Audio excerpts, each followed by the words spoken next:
Hello, my name is Kyle Shoemaker, and today I will be sharing my photojournalism presentation with you. So I'm sure a lot of you guys have watched TED Talks before. Well, for me, there's always a piece of advice or a moment that is shared that really sticks with me, and there was this one TED Talk that featured Ingrid Fetchel. She's an American designer and writer, for those of you who may not know who she is, and she shares this quote. She says, "How do tangible things create intangible joy?" These moments of emotion and of joy that she speaks of, I really believe can be captured by photography. A candid moment shows true emotion, one that the viewer can grasp and relate to. A moment like these were first captured by a man named Henri Cartier-Bresson, and little did he know what he had begun. You see, he started this visual journey that would revolutionize 20th century photography.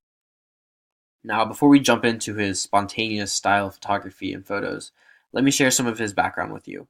He was born on August 22nd of 1908. He grew up in a small village right outside of Paris, France, where he started his education, finished his education until he was 18 years old.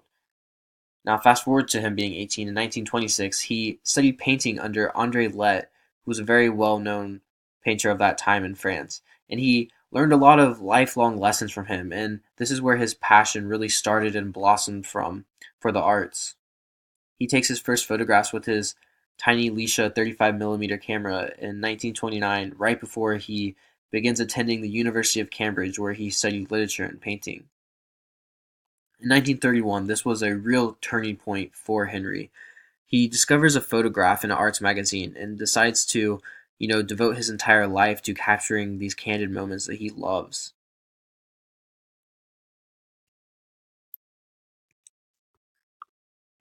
In 1933, we see some of his first photographs. This one was captured in Italy. It's very symmetrical, a portrait shot. And what I loved about it was it really gave off this element of suspicion, like whose face is behind the curtain. Small fun fact for you: I think this really goes hand in hand with this photo here. Henry would sometimes even mask the shiny parts of his camera with black tape to say swift and undetected. He really just wanted to blend in with his surrounding just to be able to capture these moments. This photo right here has a very, what I would say, like calming sense of balance in the photo.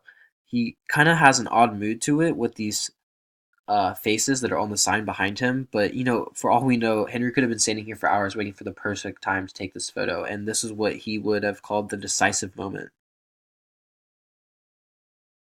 Now, in 1940, he joins the film and photography unit of the Third Army, and he's taken prisoner actually during World War II then by the Germans on June 23rd. And not until two failed attempts and 3 years later does he finally escape. He takes a year off and then jump to 1944. He jumps back into photography. He starts off with taking a series of photograph portraits of different writers and artists of that time. The first one we see is of Pablo Picasso here. It's a very photo that kind of shows off the man himself. He's just kind of here getting dressed. We see a very messy home behind him with paintbrushes and a dirty bed, and it's just very personal. It's shot in his home in France, and of this is where some of his most well-known paintings were ever painted. In 1944, he takes this photo of Henri Matisse in Venice, France, and it's a very majestic and kind of like dark mood to it. But we see this man who looks very wise. But what really grasped my attention was there's so much going on in this photo. You have the doves up front and him holding a dove in his hand, just kind of staring at it and understanding it. This is what Henry really would call the decisive moment.